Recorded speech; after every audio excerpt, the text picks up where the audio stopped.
All right, if everyone's ready, we'll take questions for Casey Pryor and Terrence Edwards Jr. What's your name? We'll get you a microphone.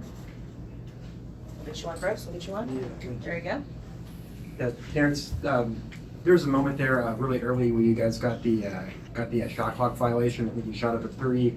The follow didn't go, and then Coach Kelsey, during a break, pulled you guys together. Do you remember anything he said to you in that moment as you guys were trailing 5-4 out of the gate?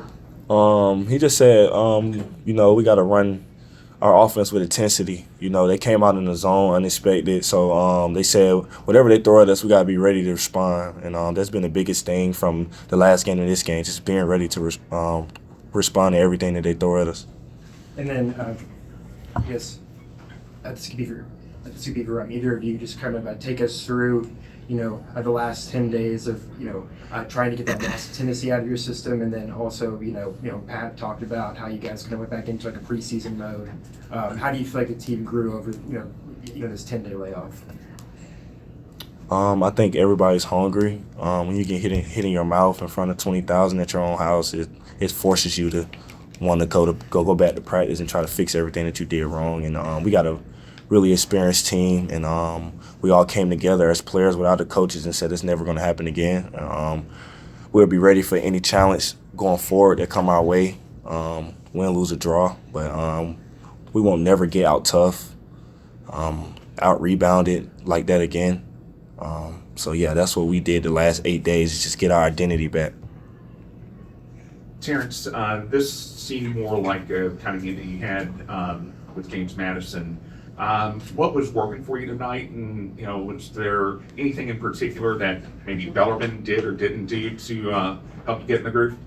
I had 8 days to think over how I played against Tennessee, and I'm a very confident player, and I just got to get back to that. Believe in myself, bet on myself like I always do in my whole career, and it got me here.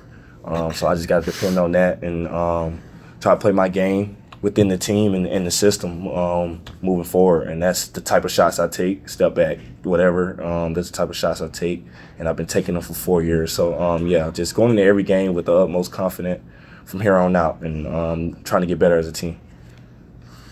KB, when you were at South Florida, I think it was the first 6 games you didn't start, then you ended up starting lineup for the majority of the season. Is that, first and foremost, is that even important to you here? And do you kind of feel like it might be a similar approach, kind of bide your time, earn your way into the starting lineup? Yeah, I think, for me, I just focus on, being the best that I can be for my team. This is my 5th year of school, of college, so I've had a lot of ups and downs of not playing, not, worrying about starting. Oh, am I going to start, early in my career? And, for me, it doesn't really matter anymore, At the next level, NBA scouts, that doesn't matter. Oh, is he starting? Is he coming off the bench? It doesn't really matter. As long as I come out there and be the best me, be the best teammate I can be, I think that's going to translate and help us, as a whole. At South Florida, I was thinking that earlier on the bench. I'm like, man, those first 5 games, I didn't start. It was finding my rhythm, kind of in the lineup. What can I do for the team to make us the best? And I think it's the same approach here. I'm just playing my role. I can't worry about who's starting, who's playing that. All I can control is what I can control, and that's me. I trust my coaches. I came here because I trust PK and the rest of the staff of my career. So for me, it's just worrying about how I can be the best player and teammate for our team, and everything else will handle itself. Anything else for these two?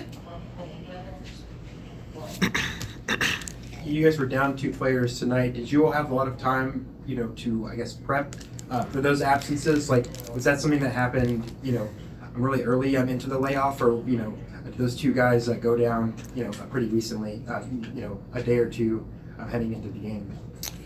Yeah, I'll just say, it's next man up. It was, definitely unexpected that we took 2 tough losses from guys who play heavy minutes for us and can really help our team win. We know it's basketball at the end of the year. Every year somebody gets injured on the team. Somebody goes down. Somebody has to step up.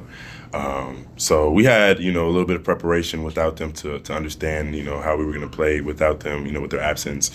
But for us, it's just next man up. PK stresses that, somebody's got to step up now. And, prayers to those guys to get healthy, and, hopefully they'll be back soon enough. this is for both of you. How do you approach rebounding, given that the backcourt compared to other ACC teams and whatnot is probably smaller than most of those teams you're going to face when we get deeper in the season? Yeah, I'll just say, man, we just stick to our identity. We really pride ourselves on being a really good rebounding team, offensive rebounding team. So, I mean, just doing our job consistently, I think that's going to lead to just, also having our toughness, finding different ways, being scrappy, positioning. There's a lot of different things that go into it and, help us rebounding. Obviously we will play bigger teams in the ACC. Tennessee showed us, they were a bigger team. They were able to out-rebound us. So for us, it's just, finding the film and sticking to our identity of consistently crashing the glass and being tough. So. All right, thank you. Appreciate you guys. Staying with the Halloween themed shirts. Yeah. After the Scream one.